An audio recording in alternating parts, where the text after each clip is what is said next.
जंतर मंतर पर भारतीय रेलवे के कर्मचारियों का प्रदर्शन हो रहा है।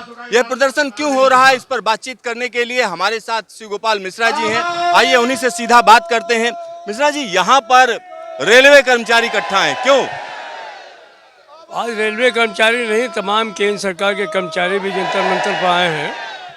वो सिर्फ इस बात के लिए आए हैं कि हमें नई पेंशन स्कीम जो है वो स्वीकार नहीं है, और सरकार से हमारी एक ही मांग है कि पुरानी पेंशन को बहाल कर दिया जाए। क्योंकि अब जो पुरानी पेंशन की जद में आने वाले लोग हैं रिटायर हो रहे हैं, और हम महसूस कर रहे हैं कि लोगों पायलट रिटायर हो रहा है, 56,000 रुपये उसकी बेसिक पे है और उसको 2,826 रुपये पेंशन में मिल रहे हैं। अभी एक महिला यहाँ पर बोल करके गई हैं कि हमें 30,000 रुपये से रिटायर हुए हैं, 16 साल की सर्विस करके रिटायर हुए और हमको 516 रुपये पेंशन मिल रही है। तो वृद्धावस्था पेंशन तो आप जो है वो 5,000 रुपये देंगे, अटल पेंशन योजना में आप 5,000 रुपये देंगे, और जो अपनी सारी ज़िंदगी लगाएंगे जो है वो अपने अपने क्षेत्र में काम करने के लिए, उनको आप जो है वो 3,000, 4,000 और जो है वो 500 और 100 रुपये में ले जाना चाहते हैं। शायद इसको कोई बर्दाश्त नहीं करेगा। सरकार ने कमेटी बनाई है, उस कमेटी ने हम लोगों से बातचीत की है। हमने उस कमेटी से भी विनम्रता से कहा है कि सरकार इस बात को सोचने का काम करे कि क्या इतने कम पैसों में कोई सोशल सिक्योरिटी हो सकती है। तो हमारी इज्जत से खेलने का काम ना करे, घर और समाज में हमारी इज्जत को रहने दे। जो इज्जत हमको पेंशन ने दी थी उसको बहाल करे और पुरानी पेंशन बहाल करने का काम करे।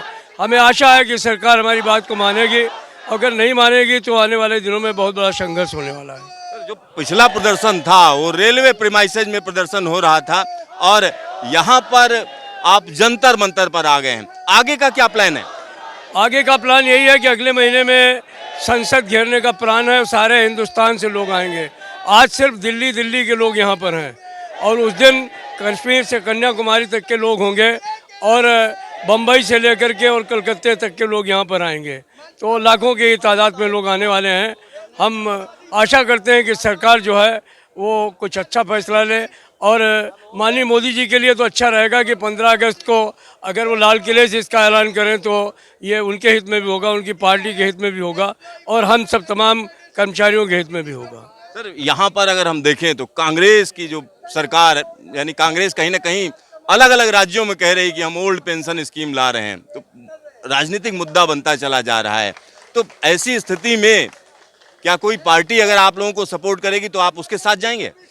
नहीं, अभी तक तो हमारा जो मुद्दा है, हमारे सारे कर्मचारी हैं, सरकारी कर्मचारी हैं, हम लोगों ने इसको राजनीतिक मुद्दा नहीं बनाया है। इसको राजनीतिक मुद्दा कांग्रेस ने जरूर बनाया है, अपोजिशन की पार्टियां मुद्दा बना रही हैं, और वो 8 राज्यों में इसको बहाल कर चुकी हैं। आने वाले समय में 3 राज्यों में और बहाल होने वाला है। तेलंगाना में होने वाला है, तमिलनाडु में होने वाला है, केरला में होने वाला है। तो चुनाव आते आते 12 राज्यों में पुरानी पेंशन हो जाएगी। हम समझते हैं कि ये अच्छा मौका है। अगर बीजेपी चाहती है कि लोग उसको सपोर्ट करें तो इसे राजनीतिक मुद्दा नहीं बनने देना चाहिए, वरना मजबूर होकर के कहीं ना कहीं हम लोगों को भी उसका साथ देना पड़ेगा। और जो साथी नारा लगा रहे हैं कि जो पुरानी पेंशन बहाल करेगा वही देश पर राज करेगा, उस दिशा में सबको जाना पड़ेगा। कौन कौन से संगठन आपके साथ हैं? हमारे साथ जो है वो सारे केंद्र सरकार के संगठन हैं जो NJCS से जुड़े हुए हैं। हमारे साथ में वो तमाम संगठन हैं, राज्य कर्मचारियों के, केंद्र सरकार के कर्मचारियों के, शिक्षकों के, यूनिवर्सिटी टीचर्स के, प्राइमरी टीचर्स के, वो सारे लोग जुड़ रहे हैं। और आज 21 तारीख को सारे राज्यों की राजधानियों में प्रदर्शन हो रहे हैं इसी तरीके के। आने वाले समय में हमने फैसला तो किया था 21 जुलाई को प्रदर्शन करने का, लेकिन शायद पार्लियामेंट का सेशन विलंबित हो रहा है, तो हम करेंगे तभी जब पार्लियामेंट सेशन में होगी। तो हम उस समय पूरे सारे राष्ट्रीय स्तर पर एक प्रदर्शन करेंगे, और उस दिन हम खाली प्रदर्शन ही नहीं करेंगे, आने वाले समय में सारे लोग मिलकर के भारत बंद का भी ऐलान करेंगे। सर, ओल्ड पेंशन स्कीम अगर लागू कर दी जाती है तो कितने कर्मचारियों को फायदा होगा? कोई नंबर है आपके पास?